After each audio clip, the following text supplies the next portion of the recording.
Good morning, Tracer Man.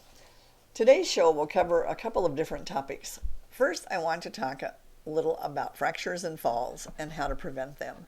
Then I want to talk about body mass index and its importance and how to calculate it. You might want a pen and paper for the second part of the show. Let's talk first about fractures and falls. When we were younger, a slip or a fall was not always serious, and if you did fall, you just got up, dusted yourself off, and then you were on your way. However, as we get older, our bones become more brittle, and a simple fall can often result in breaking something. I've had my share of slips and falls, and I find that as I get older, I'm not quite as stable on my feet as I once was. I don't like it, and I especially don't like to admit it, but it's a reality. So for those of us who might need a little reminder now and then that we're not quite as young as we once were, and we're certainly not as stable on our feet as we once were, here are a few suggestions about how you can prevent slips and falls and possibly a fracture. First is exercise. As we age, we sometimes mistakenly think that if we just don't get out there and do things, then we aren't going to slip and fall.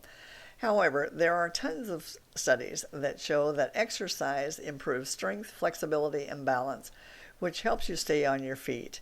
You might consider low-impact activities like walking or swimming for exercise. Experts often recommend Tai Chi, and I'm pretty sure that we have some of those classes here in Warsaw. Next is watch your step. Be careful where you step. If a sidewalk looks slippery, walk on the grass. In winter, consider carrying a small bag of ice salt or rock salt or kitty litter for traction on icy paths. Highly polished marble or tile floors can be slippery, so try staying on carpet as much as possible. And look out for uneven surfaces such as curbs and high thresholds when you're out there in other people's homes or even within the community. Next, be shoe smart. Walking barefoot or in socks can increase your risk of falls, so wear shoes even indoors. Choose footwear with low heels and slip-resistant soles. Be sure the shoes fit properly. Women who have trouble finding wide enough athletic shoes might find men's shoes fit better. Replace slippers that have stretched out and gotten loose, and keep those laces tied. There was a time when I was younger that I thought I had to look good, and I can't begin to tell you how ridiculous some of my shoes were in those days. I have friends who live on a farm, and they were always teasing me about my Cinderella slippers when I came to visit. However, nowadays I've gotten a little smarter, and I've given up the high heels and the fancy shoes for something a little more practical. Next, you want to clear the clutter. Take a good look around your home and arrange furnishings so that it's easy to walk through your home without bumping into things or tripping over something. Keep low coffee tables, magazine racks, stools, and plants out of your path. Remove obstacles like boxes and newspapers or piles of clothing, and make sure electrical cords and phone lines are not in the way. Next, you want to go slow. At home, take your time getting out of bed or up from a chair. Don't rush to answer the doorbell or the phone. More accidents happen when you're in a hurry. Take your time sizing up curbs and steps. There's no need to hurry. Another thing you want to do is use safety devices. Installing grab bars and rubber mats in the bathroom is just the beginning. Mount handrails on both sides of the stairs. Make sure all area rugs have skid-proof backing.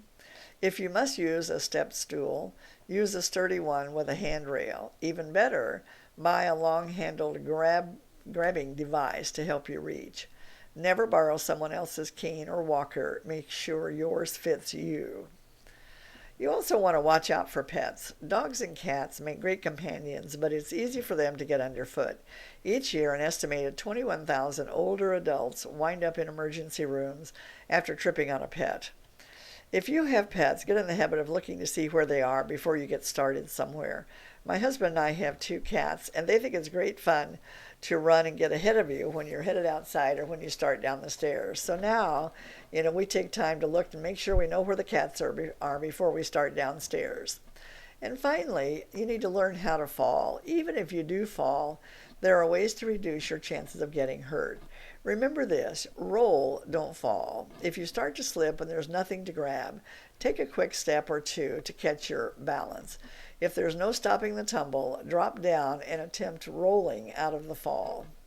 The bottom line is that accidents happen so quickly that you often don't have time to do anything but react.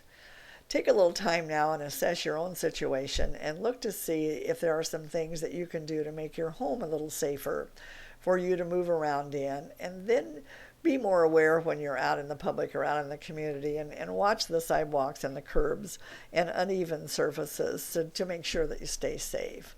So let's take a break here, Teresa Mann, and when we come back, I'll share a little bit of information with you about body mass index.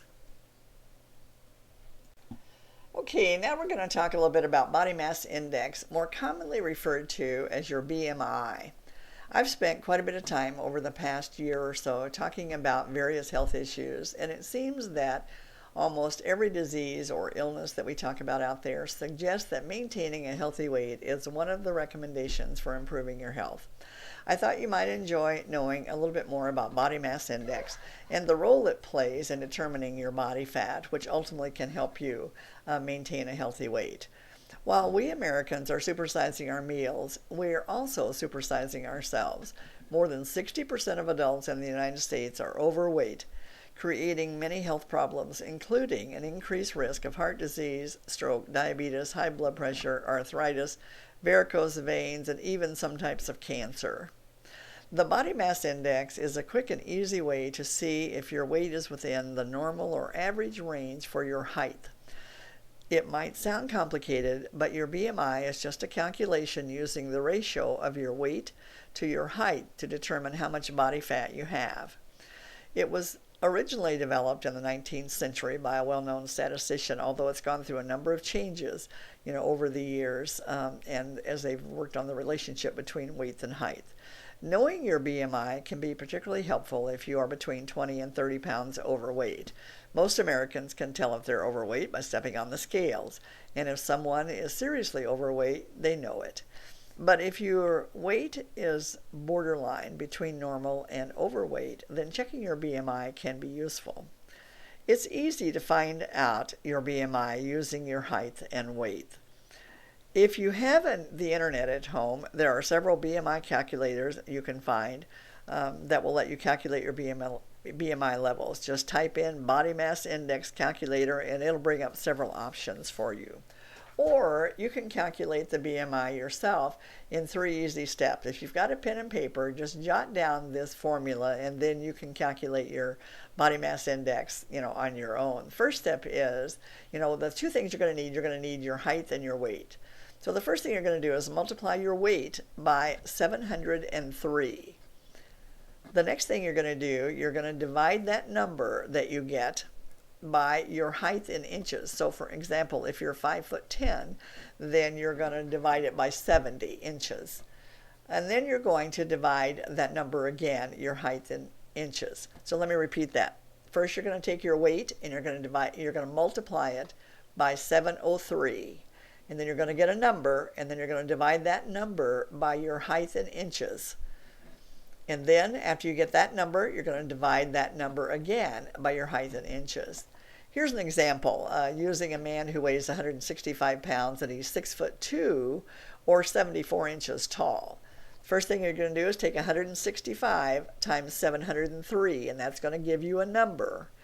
Then you're going to take that number and divide it by 74, which is how many inches tall he is. And then you're going to take the answer you get from that calculation and you're going to divide it by 74 again, which is how tall he is. The number you get is going to be 21.18, then which makes his BMI at 21. Once you have your BMI level, then you can find out where you fit on the BMI range. The BMI range indicates whether a person is underweight, normal weight, overweight, or dangerously obese. If your BMI level is 18.5 or less, then you are underweight. If your BMI number is 18.5, between 18.5 and 24.9, you are considered normal weight. If your BMI is between 25 and 29.9, you are considered overweight. If it's between 30 and 39.9, you are considered obese. And if it's over 40, you are dangerously obese. With a BMI of 21, the man in our example, he's at a normal weight. However, this is something to keep in mind too. The BMI it calculated the rates for children is different. So this doesn't apply to children. This applies only to adults, these calculations I've just given you. And BMI rates have different meanings for athletes or bodybuilders who are heavy because they have a muscle mass. So this calculation I've just given you really is for the average American adult. If you fall into any category other than normal weight, even overweight, it's really time to talk with your doctor about improving your eating habits to gain a healthier weight. Whether that is by counting calories, changing the content of your diet, or trying other weight control methods. If your BMI is too high, don't despair. We know much more about weight loss now than we ever did, and we have more tools to help people, reach their goals. We'll talk more in the future about weight loss and how to make some changes in your life that can help you manage a healthy weight. So that's it on BMI index, and we'll refer to it a little bit later as we go in some of the other shows. But until next week, from the Benton County Health Department, be happy and stay healthy.